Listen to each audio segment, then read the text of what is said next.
Jim? To the conclusion of the public comment period. So we'll proceed with the public comment period. And then after the public comment period, we'll go back into executive session. Oh. Yeah. We can do whatever you like, whatever you want to do it, work it out. Yeah, push this back. Yeah, this could be no time. The rest of it would be. She has personal problem. And they said some, what's called a company, those is enough to send some. Is there any reason why, it's only a simple motion, is there any reason why we couldn't take a motion? Want to go back into executive session? Yes,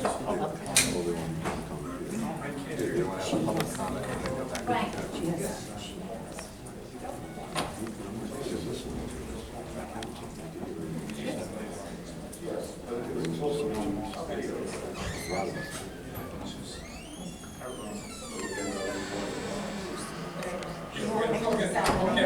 yes, one of you, let's do that.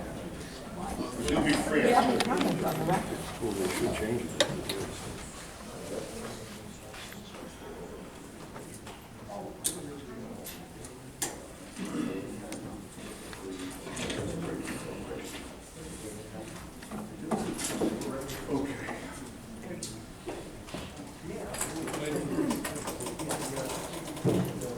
When you're not speaking, I may have, not, well, then give me the floor. I haven't, she doesn't want me to.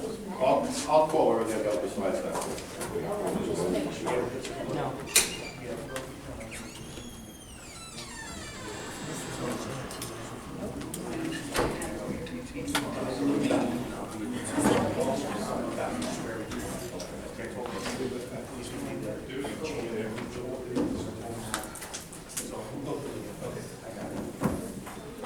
All right, Mr. Muscarella. Supervisor, I'll make a motion to adjourn the executive session. No action was taken. I also make a motion to continue this meeting until after public comment. Second. All in favor? Opposed? So moved. So we'll proceed with the public comment period with the understanding that at the conclusion of the public comment period, we're going to return to executive session. The reason for that is that's why we're not closing the meeting, adjourning the meeting, only continuing until the close of the public comment period. Bob Fryer, public comment.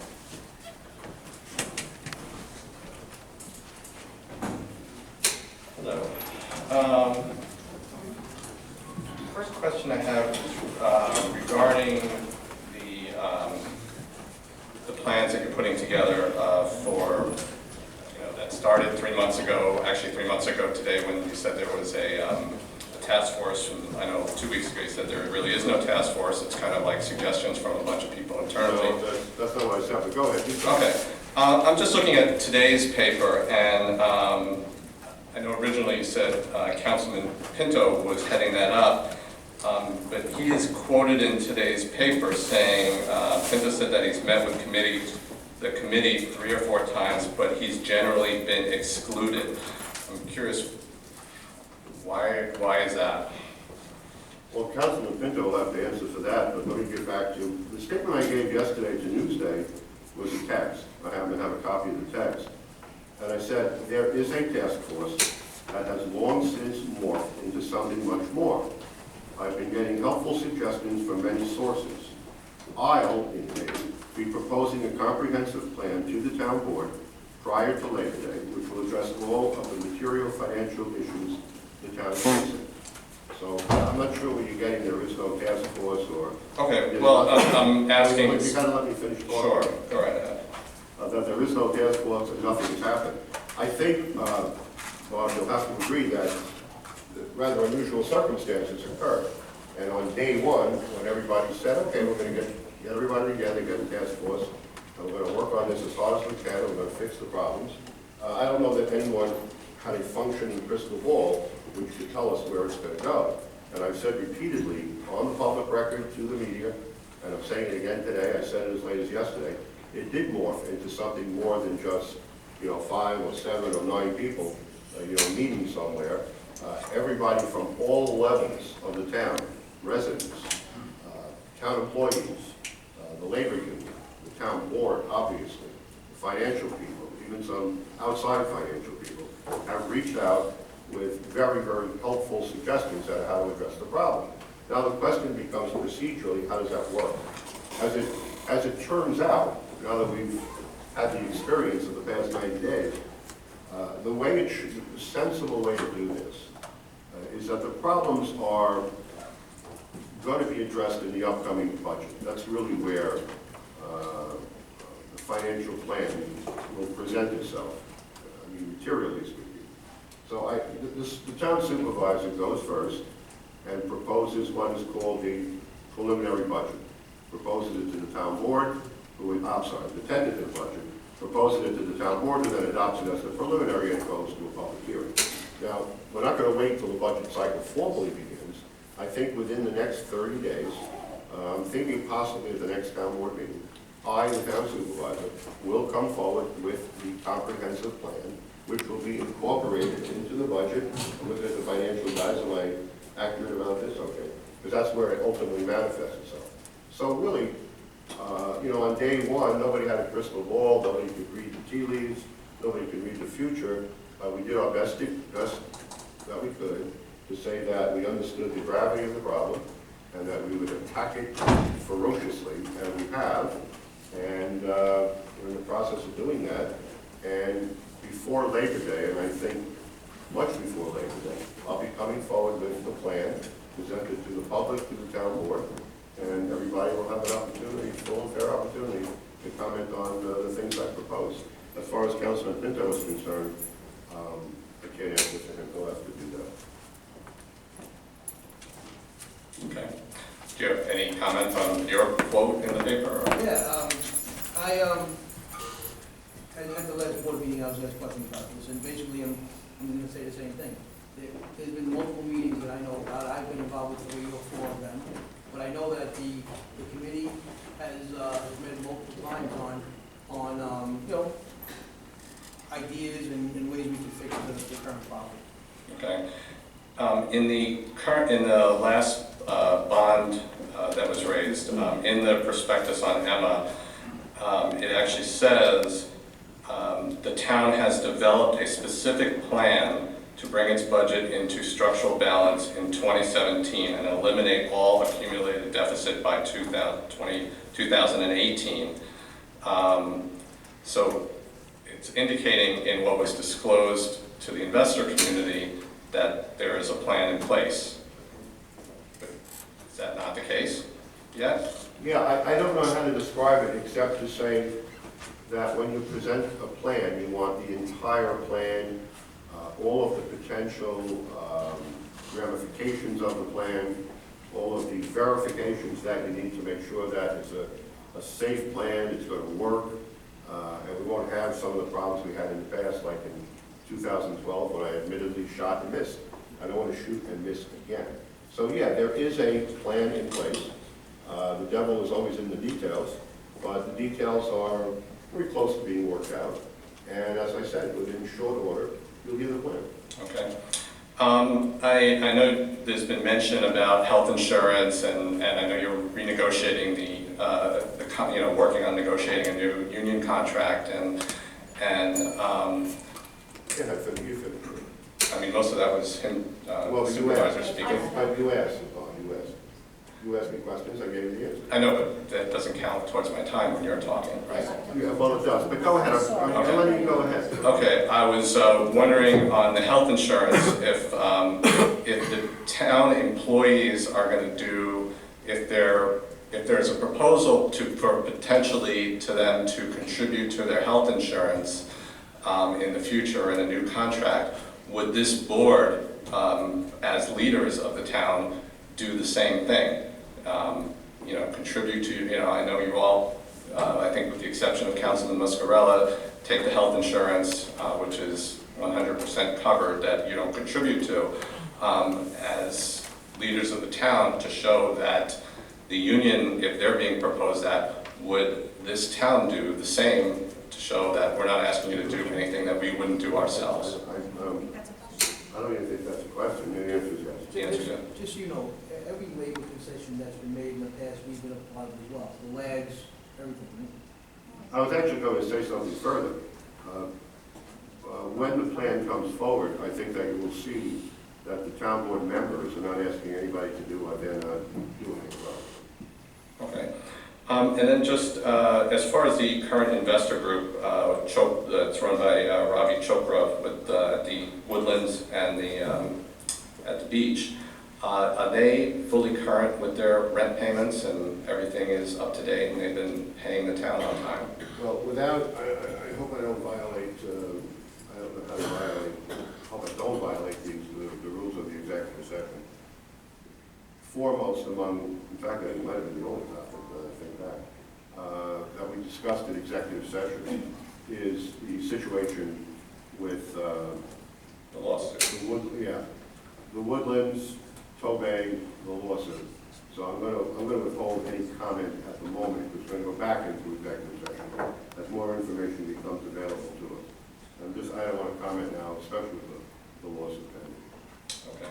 All right. Thank you. Thanks, Bob. Robert Griff. Rob?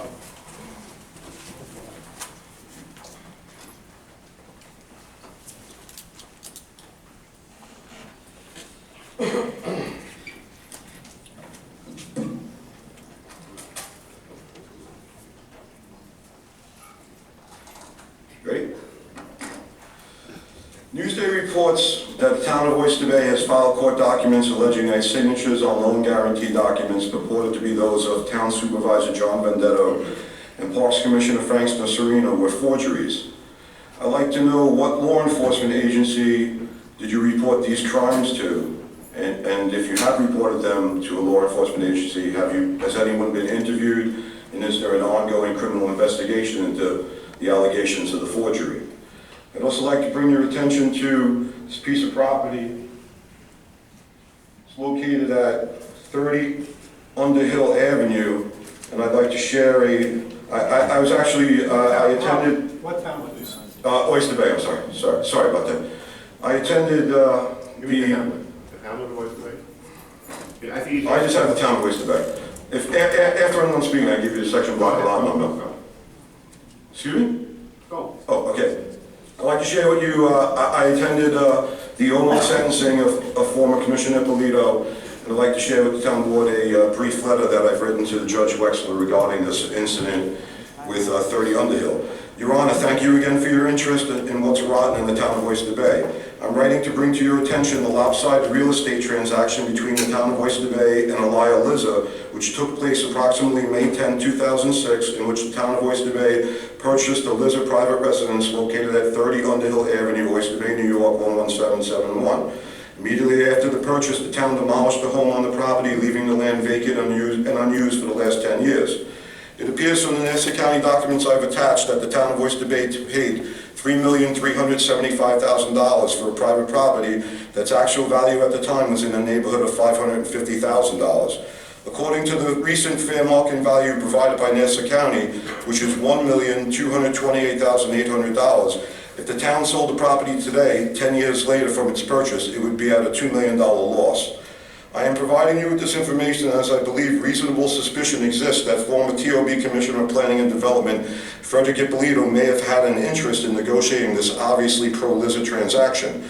I will be addressing this issue with the Town of Oyster Bay Supervisor John Vendetto and the Town Board at the July 26th Town Hall meeting.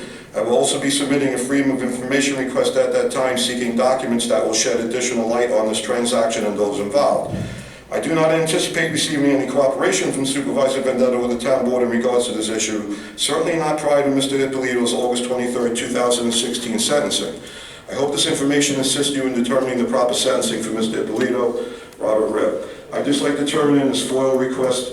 This is in regards to basically all the documents that might be available in relation to the town's purchase of this property. I also have a second FOIL request that's unrelated to this, but if I have time, I'll get into it.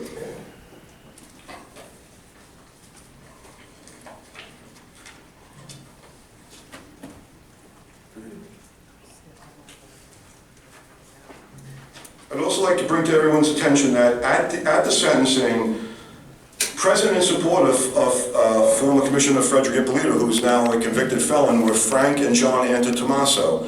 They assisted the commissioner with his wheelchair, they drove him there, they drove him home. Frankly, I do not believe that is in the best interest of the town. Frank Tomaso is a former deputy commissioner in the town, and he's a partner in a company that does major consulting work with the town. It's my personal belief that you should have better discretion than to show up at a function like this in support of a felon. John Tomaso is an officer of the town now, not an officer, but an employee of the town. He was in charge of the Bay Constables. I believe he might be considered the harbor master now. It is inexcusable for any official of the town to show up in support of a felon, admitted felon who's being, at his sentencing, which is related to activities that had to do with his acknowledgement and his involvement with the Lizard Corporation and the town of Oyster Bay at the same time. I'd also like to point out, I got a chance to review the 135 Stillwater building file.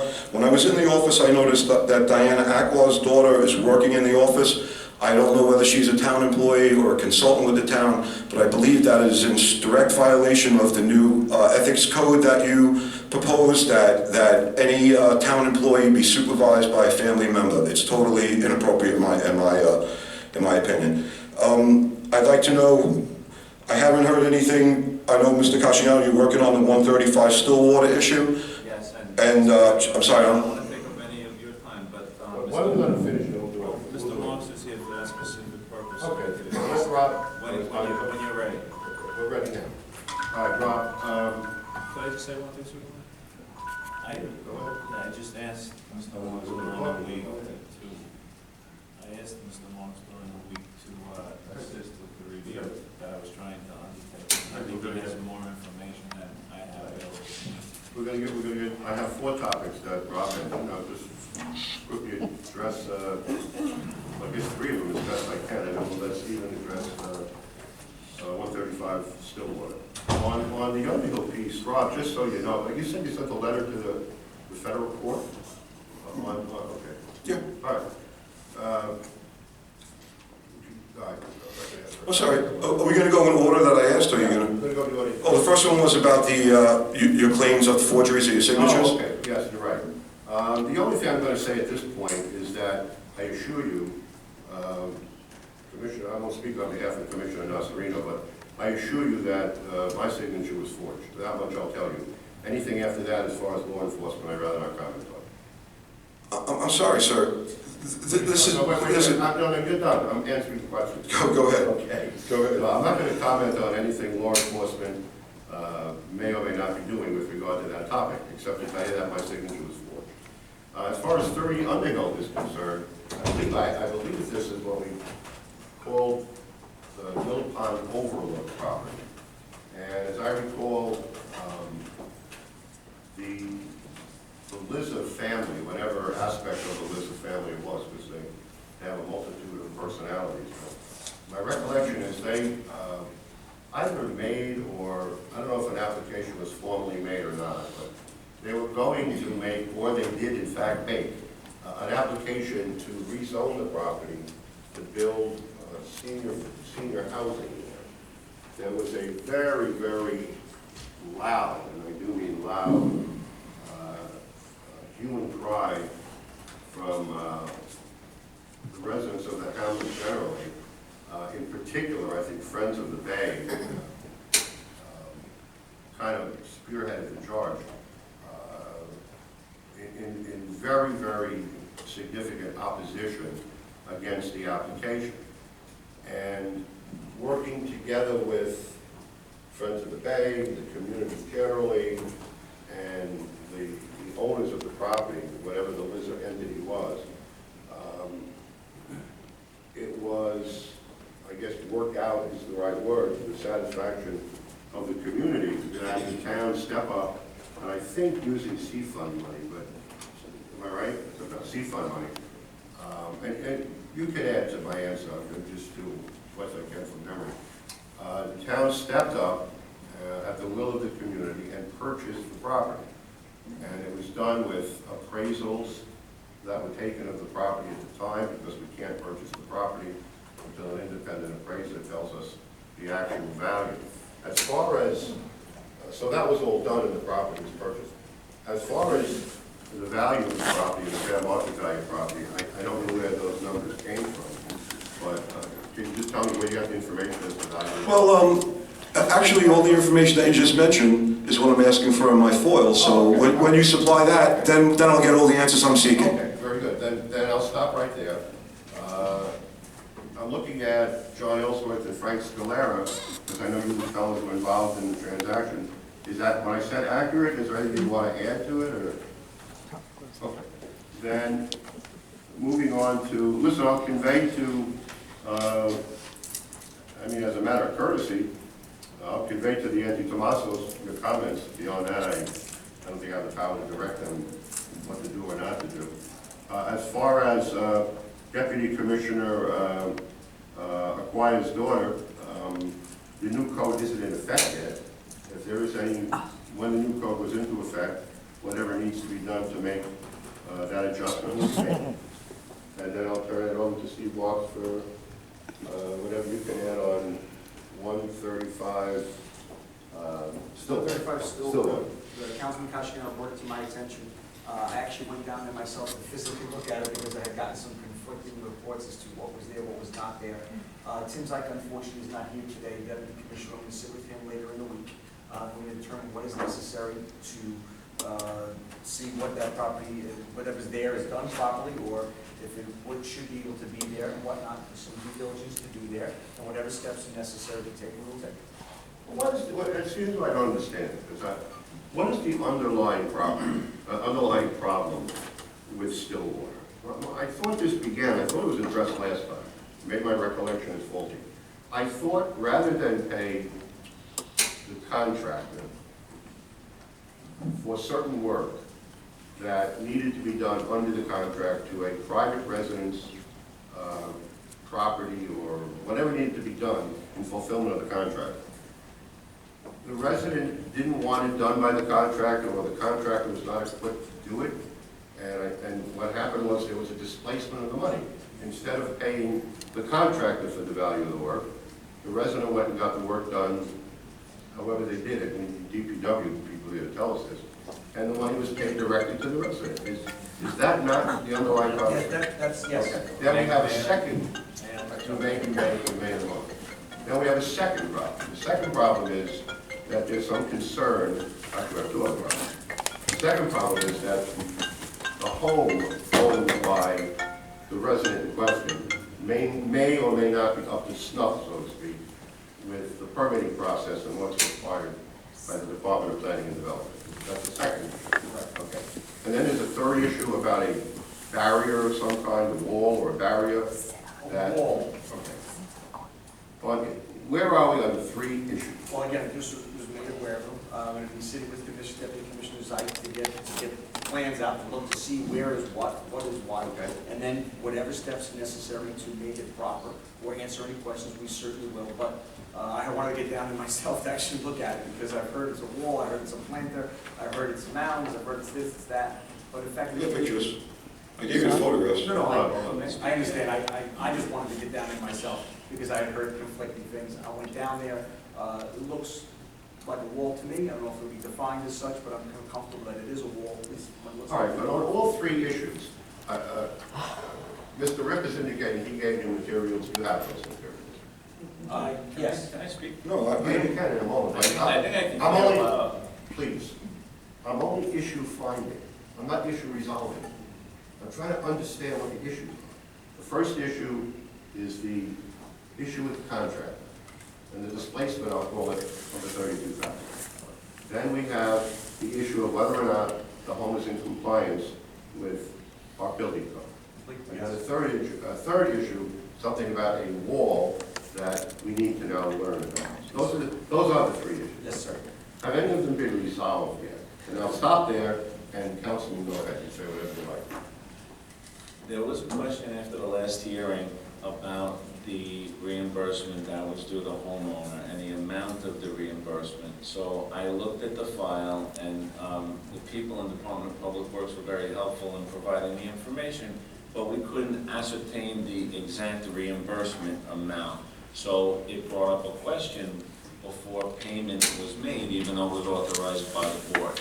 So I asked Department of Public Works not to do anything further, and I spoke to the controller's office, and I spoke to Mr. McAvoy, I asked Mr. McAvoy to please, before we justified payment, and it was understandable to whomever was interested, that it not be paid. So it wasn't paid, Mr. McAvoy confirmed that it wasn't paid.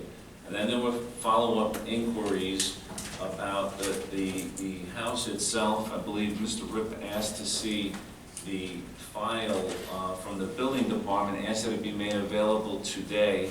It was going to be made available today, even though Mr. Zeig was not here. In the meantime, somebody else assisted Mr. Ripp, so we got to see the file a little sooner. I'm sorry, I just have to interrupt you. I just want to point out that the building file was empty except for the paperwork relating with the original construction. So, and I was told by Diana Aqua that P&D didn't have anything to do with this work, that it all went through highway. That's why there were no records of it. So I did a FOIL request for any records associated with this transaction at all. And the only information that I obtained was the backup information that was made public on the town's website with the resolution. So you're ready to authorize $32,000 in payment to the gentleman, and the town has no records of any plans of what he proposed to do, no records of anything at all. And quite frankly, this is a proposed public works project for a street. There was no work being done on private property at all. I don't want to, I'll give the floor back to you, Chris. But this is exactly what I don't want to happen. We're doing our best to answer your question. Okay, I agree. And your side of the story, I think, is in. That's your side of the story is in. We need to find out now what the town side of the story is. Again, Councilman, maybe you can help us. At that point in time, I was glad you got access to the file. You let me know you got access to the file. So at that point in time, when it became the Department of Planning and Development issue, I then reached out to Mr. Marks and Mr. Zeig, and I had them involved in what they could find out regarding the file. I kind of left off with my inquiries from Department of Public Works at that time, and the payment was on hold, and we're still waiting to see that end result. I'm not sure we have that end result yet. I'm asking the same question. If that payment has thus been further justified, and it's easily to ascertain the amount that's due. But beyond that, in terms of the Department of Planning and Development, I didn't know if there was any further report, because I was not really involved after. You spoke to you about it? I spoke to you at that point. I had to get my arms around it. Yeah. This is what I attempted to do, and I did yesterday. And I was going to speak with Tim. He's out today. And like I said before, whatever issues have arisen, specifically from a P&D point of view, we will look at and we'll find out what needs to be corrected, if anything needs to be corrected, and take the appropriate measures. And you'll solve the mystery of the wall. Yes, sir. That's what I'm attempting to do. Yes, and I just would like to know at some point what will be the end result with the payment being held up, because we still need to resolve that. Well, I don't know all of the facts and circumstances, but I think what we need to confirm is from DPW, the fact that we paid X amount of dollars less to the contractor and gave that X amount of dollars to the homeowner to do Y amount of work. And as long as those three things fit, then it sounds like the resident's entitled to the money that he spent to do the work that the contractor would otherwise have done. As far as the P&D is concerned, that should be a fairly simple problem. I don't know if the problem's related. I was going to say, necessarily, but different issues. it would be nice to know he's in compliance, since we have we've been put on notice that he may not be, so we should find out if he is, and if he's not, he has to do what needs to be done to bring him into compliance.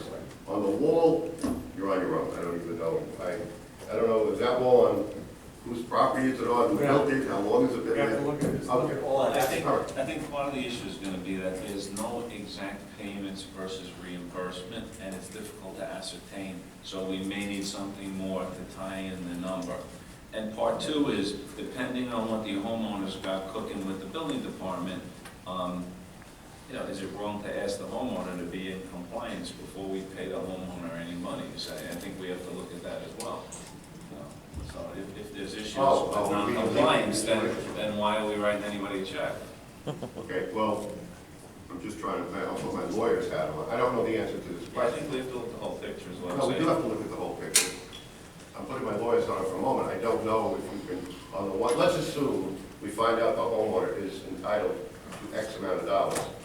Would it be our position then, and lawfully could we sustain it, that even though you spent this money and we promised to give it to you, we're not giving it to you because you're not in compliance with the building code?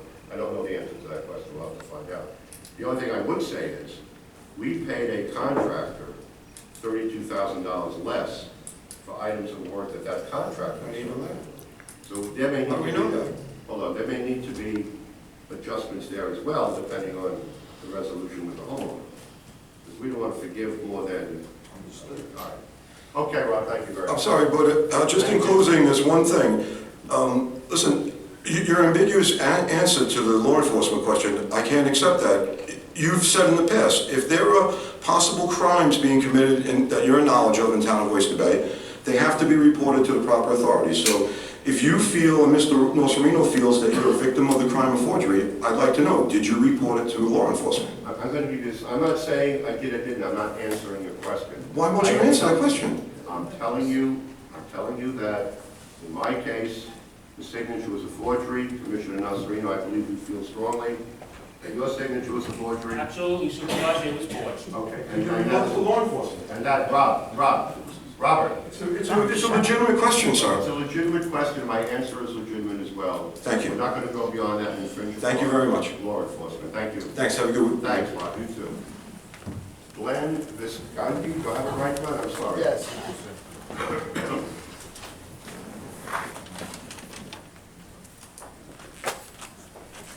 How are you, Glenn? I've seen better days. Thank you very much for listening to me. I know people have bigger issues going on. No, nothing's bigger than what you have right now. Not before you're looking familiar, right? I have a familiar face. Fair enough. I've been a town resident, town of Oyster Bay since 1966. Came here at 11 years old. My father worked at Grumman for 40 years, coming out here since 52. I also bought a home in this town, which I've been fixing up for the past 21 years. The last project I have is my garage. The same home we're talking about? No, my parents still, my father passed away, but my mother's still in town of Oyster, in Old Bethpage, and I'm in Bethpage. Okay. All right, so I've invested into this town for a long period of time. I work hard, I don't ask anybody for anything. I've been saving for 20 years to do this garage. I was told I had to get an architect, draw up plans, I had a beautiful structure designed, sent the plans into the town, they got rejected. Okay, I was supposed to be notified in a couple of weeks. I got notified on December 24th, Christmas Eve. No. All right. Went back, got the architect, redrew new plans, more money, more fees, more this, go in front of the board. This time they approve it, they're fighting me over the height. Now, my garage existing is falling apart. All right. It's leaning over because someone didn't put the proper drainage between the two houses, so the ground was always soft, so the garage sunk. All right. The garage was 13 feet high. All right, I was looking for 14, all right, but they said no. I said, all right, give me what I had. At least give me my 13 feet. They said they would take it on, I forget what the term's called, and if I could show them that there's some other garages in my neighborhood that are over 12 feet high, which there's over 50 of them. Matter of fact, there's one right around the corner for me that has a walk-up attic and has a CO. Right, so we're arguing about one lousy foot. The garage is a freestanding? Yes, it is, all right. I just can't keep spending money. I'm up to like almost $5,000 to keep getting no's. This is ridiculous. I mean, it's just not fair. And I just don't know what to do anymore. And that's why I'm in front of you. I mean, I'm looking, you know. I'm not trying to be funny. Pilgrim, the search is ended.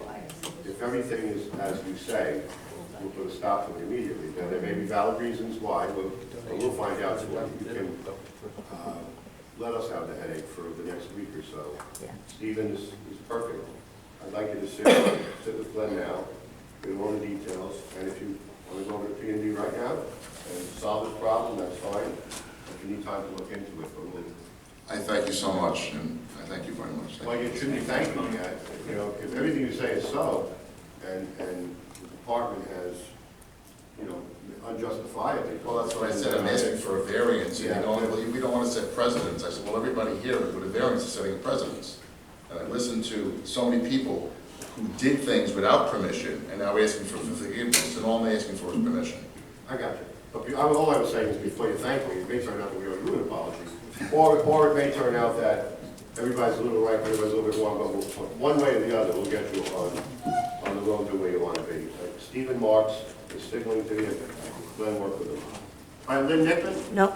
Nope, okay. Ladies and gentlemen, thank you all for participating, that's all right, in your town government this morning and this afternoon. And now, Mr. Muscarella, I'll take a further... Supervisor, I make a Oh, wait, motion. hold it. We don't have a report here. We're gonna, Can you get I'll do it. we're gonna do it. And then she'll- Yeah, I don't see why you do a But vote. she's gonna come down. Oh, okay, so speak slowly. Okay. Supervisor, I'll make a motion that we go back into executive session to discuss current and pending litigation and to discuss promotion or appointment of personnel. I'll second that motion. All in favor? So moved. So moved.